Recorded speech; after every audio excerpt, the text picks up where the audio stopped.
Coming up on today's show. And here's the clincher.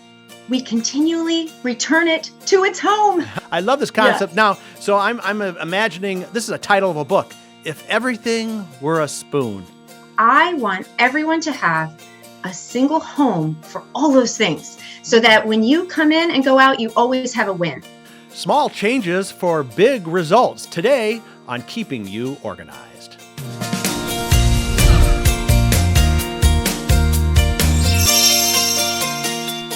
Hello, welcome to Keeping You Organized. Today, we're gonna give you some small things you can do that are going to give you giant, huge, big, good results for just implementing some simple things. And sometimes that's what we need when we're trying to get organized. And we're going to bring on Amy Raykemper from SimplifyOrganizing.com. Amy, welcome to Keeping You Organized.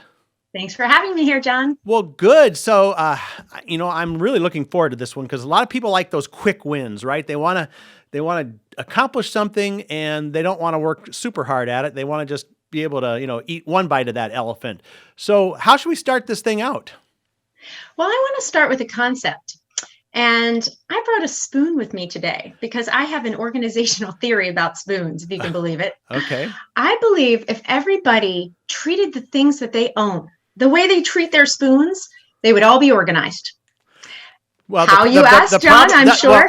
The problem in our house is where the spoons are always missing. I'm going around the house trying to find them because, kids are having a cereal downstairs and they take food to their rooms, but that's probably another topic. But yes, let's talk about John, we'll have to talk then because my theory suggests otherwise. Okay. Because, spoons are something that's not clutter.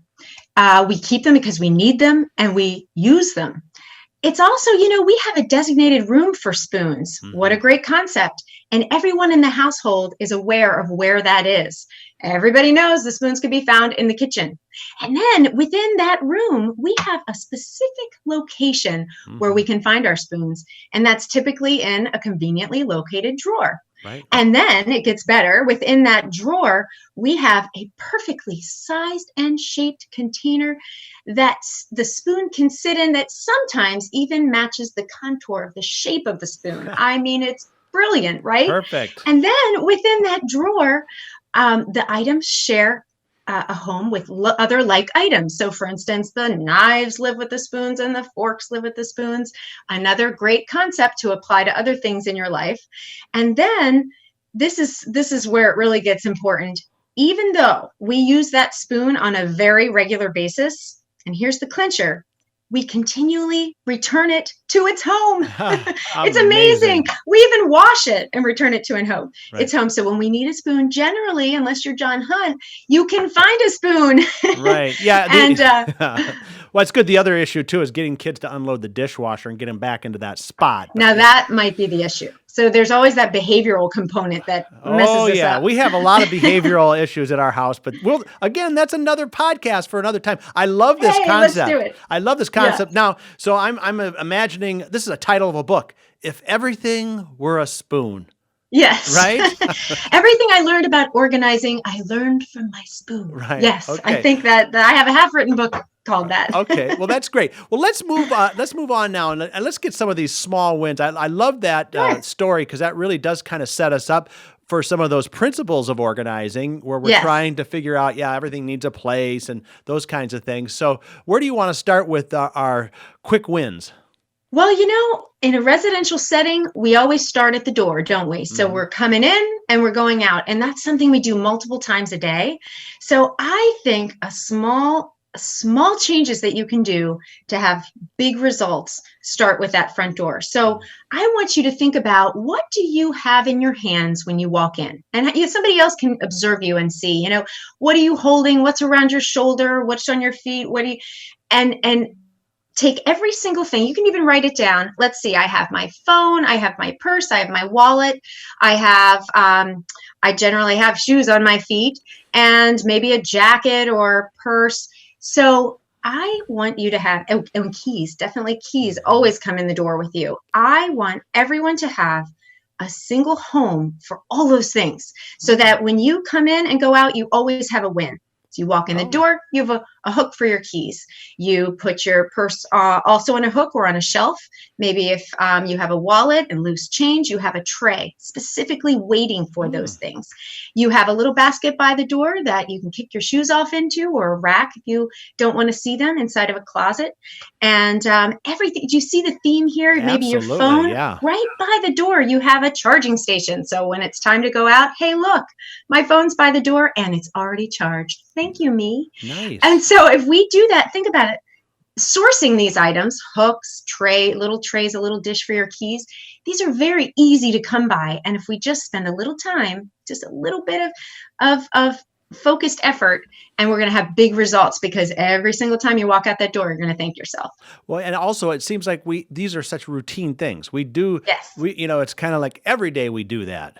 Exactly. So you should be prepared. So let's say in your home, how do you have it? Do you come in through the garage? Do you come in through the front door? And do you have these things in place at your home? I do. And I come in from the front door and I take 2 steps down from the landing, and my hooks go in a little key, because you don't want your key right by your front door, especially if you have glass, because somebody could just break in and grab that sucker. Right. So you want it to be a little bit hidden, a little bit hard to get to, but still convenient upon your approach through the front door. But yes, everything has a little home. And I'll tell you another little hint is I make my kids come in through a different door. So I don't ever have to step over their things. And they, of course, have places for their items. But yeah, when the bus comes, at the end of the day, I lock the front door and they have to come in the kid door. Nice. So that's another tip. The servant's entrance, right? Exactly. Okay, good. Well, that's a great thing. And I think it also helps you set up as you leave too. So, yes. So what's the next point?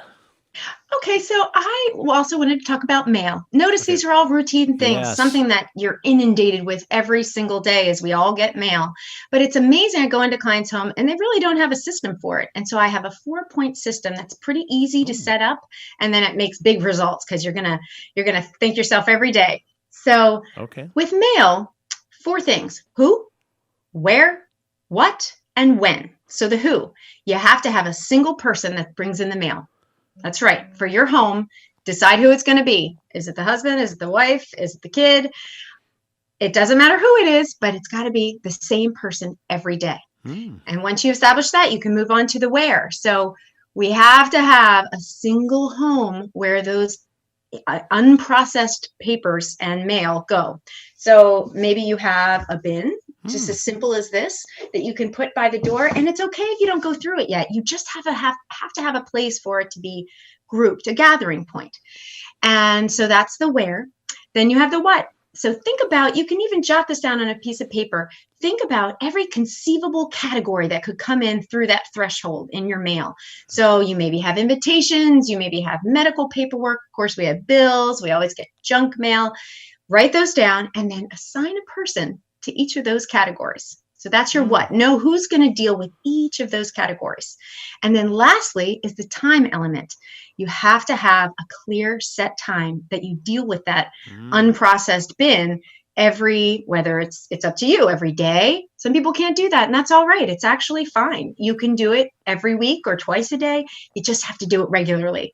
And I like a bin because it creates that visual cue that if it's full, well, maybe I've reached my week and forgot to deal with it. So you have that visual cue and everything's in one place. If you can't find something, most likely it's in that unprocessed paper and mail little dumping point.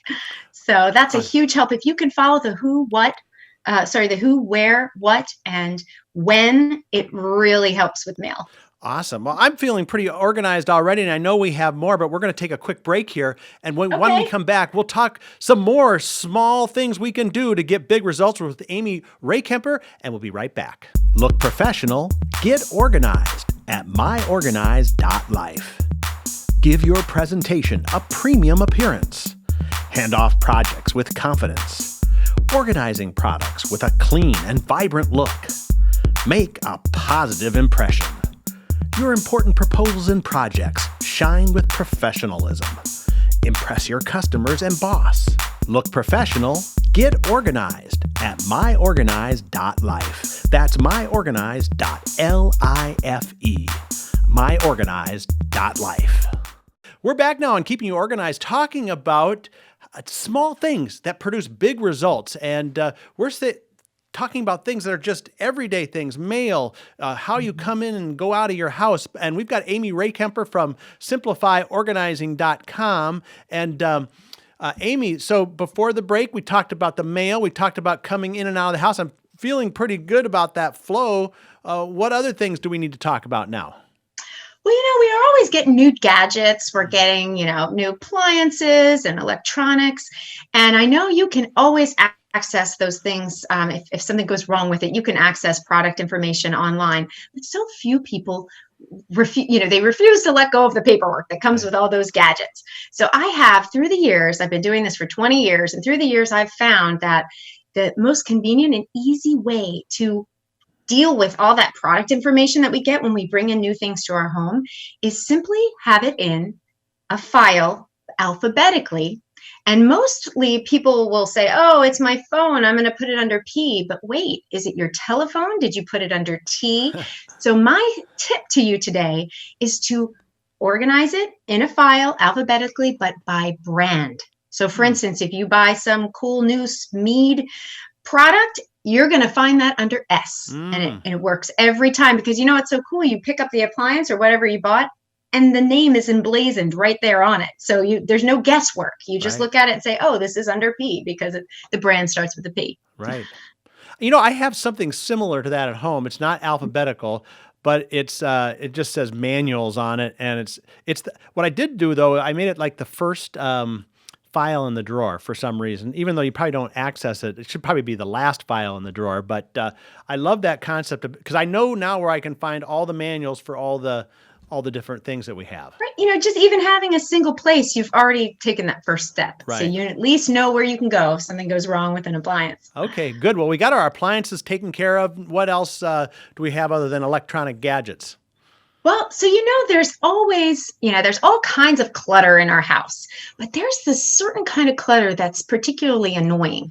And it's the kind of clutter that is actually not really going to stay, but it has to be there now. So for instance, let's say you go to the store and you buy a bunch of stuff and half of it you want to return, but you can't go to the store for maybe another week. And so there it sits. And then let's say you had a party and you had a bunch of people came over and they left their dishes and their coats and their water bottles or whatever else. All these things you can't donate, but yet here they are, clutter in your own home, and there's nothing you can do about it. But there is. So I recommend having somewhere near the door. I like to set it up with clients in there, like a coat closet by the door, the front door. That top shelf is great for it. You can get matching, fairly, sizable bins, like 16 by 16 or something. And each one has a name. So maybe return to friends, return to family, return to the store. You might have some other category like things to take to the car, but anything that's just, it's clutter, but you can't get rid of it yet, but yet it's going out.